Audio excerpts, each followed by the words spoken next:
احباب ذی وقار Ertugrul Ghazi نام کی ایک ڈاکومنٹری ترکوں نے تیار کی ہے۔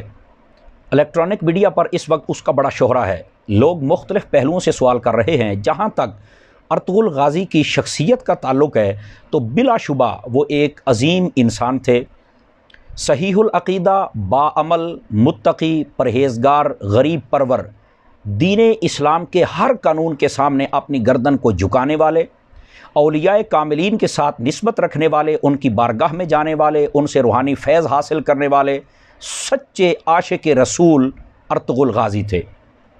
انہی کا ایک بیٹا عثمان ہے جس کے نام پر خلافت عثمانیہ کی بنیاد رکھی گئی۔ یہ اپنی حق بیانی، عدل و انصاف اور غریب پروری کی وجہ سے اتنا مقبول ہوئے کہ تقریباً 3 بر اعظموں میں ان کی حکومت پہنچ گئی۔ تقریباً 600 سال کے قریب انہوں نے حکومت کی۔ اس کے بعد کچھ غداروں اور عیاش پرستوں کی وجہ سے انگریز ان کی حکومت کا تختہ الٹنے میں کامیاب ہو گیا۔ جولائی 1923 کے اندر جرمنی کی درخواست پر ایک معاہدہ طے پایا جس کو معاہدہ لوزان کہتے ہیں۔ اس کے اندر ان کی مین شرط یہ تھی کہ ترکی کو سیکولر کر دیا جائے اور یہاں کی بندرگاہ کو فری کر دیا جائے، خلافت عثمانیہ کو ختم کر دیا جائے اور ان کے اثاثے منجمد کر دیے جائیں، سب کو قابو کر لیا جائے۔ اب یہ 100 سالہ معاہدہ طے پایا تھا کہ 100 سال کے بعد ترکی یہ سارے معاملات اپنے ہینڈ اوور کر لے گا۔ اب چونکہ 2023 کے اندر یہ معاہدہ ختم ہونے جا رہا ہے تو ترکیوں نے اس ڈاکومنٹری کو اس لیے تیار کیا تاکہ وہ اپنی قوم کو اپنے ماضی کے ساتھ جوڑ سکیں اور اپنا کھویا ہوا وقار حاصل کرنے کے لیے تیار کر سکیں۔ ناظرین، یہ بات سچی ہے کہ ڈاکومنٹری اچھی ہو یا بری ہو، بہرحال لوگ اس سے سبق ضرور حاصل کرتے ہیں۔ اور پھر جو تاریخی ڈاکومنٹری ہوتی ہے 100% اس کو مووی کے اندر کنورٹ کر دیا جائے تو ایسا نہیں ہو سکتا ہے، اس کے اندر کچھ سکم اور کمزوریاں رہ جاتی ہیں۔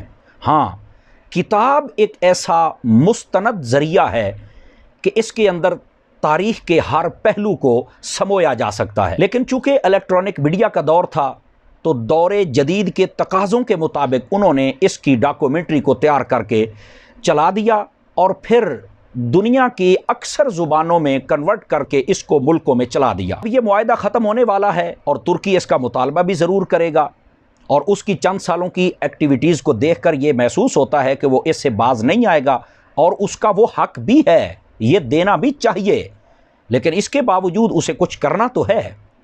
اس نے یہ ڈاکومنٹری جب سے چلائی ہے تو سب سے پہلے عالم کفر بڑا لرزاں و ترساں ہے کہ یہ انہوں نے کیا کر دیا ہے، اور اس پر بڑی چیہ مگوئیاں ہو رہی ہیں۔ ظاہر سی بات ہے ان کے سارے مفادات یک دم دریا برد ہو جائیں گے تو انہیں تکلیف تو ہوگی نا کہ 100 سالہ بدماشی ختم ہو جائے گی ان کی۔ دوسرے کون لوگ ہیں جن کو تکلیف ہوگی؟ دوسرے وہ لوگ ہیں جو بد عقیدہ ہیں۔ وہ کیسے؟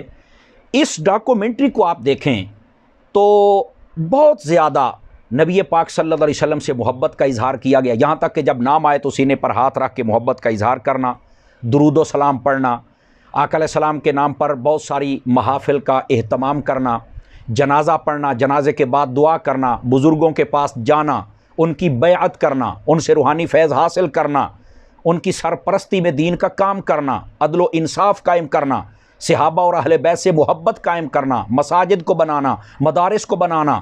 تو ظاہر سی بات ہے یہ ساری چیزیں جب بد عقیدہ لوگ دیکھیں گے تو ان کے لیے تو موت کا مقام ہوگا کہ ہم تو لوگوں کو کچھ اور کہتے رہے، اور جب لوگ دیکھیں گے 600-700 سال پرانی یہ داستان ہے تو ان لوگوں کو تو ظاہر سی بات ہے بہت تکلیف ہوگی کہ سچ کچھ اور ہے اور ہم نے دکھایا کچھ اور ہے۔ بہرحال لوگ یہ بھی سوال کر رہے ہیں کہ اس کا دیکھنا کیسا ہے۔ میں اس بارے میں علامہ مفتی محمد حسان عطاری صاحب جو کہ مدنی چینل پر بیٹھتے ہیں ان کی خوبصورت تحریر کا ایک حصہ آپ کو عرض کرتا ہوں۔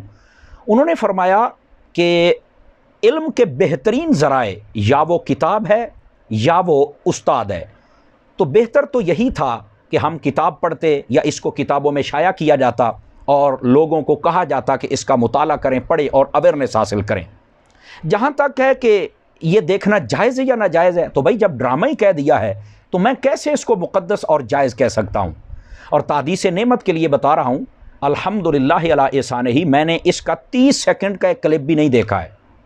یہ معلومات میرے ایک دوست انگلینڈ میں محمد شاہد صاحب ان سے میں نے لی، ایک دوست ہمارے لاہور میں محمد عثمان ان سے لی، اور اس کا جو پس منظر تھا میں نے آپ کو عرض کیا ہے۔ اور یہاں پر یہ بات بھی ضروری ہے کہ مسلمانوں کو چاہیے کہ وہ دعا کرتے رہیں تاکہ اللہ تعالیٰ عالم اسلام میں ان کو کھویا ہوا وقار واپس عطا فرمائے اور اللہ تعالیٰ ہم سب کی حفاظت فرمائے۔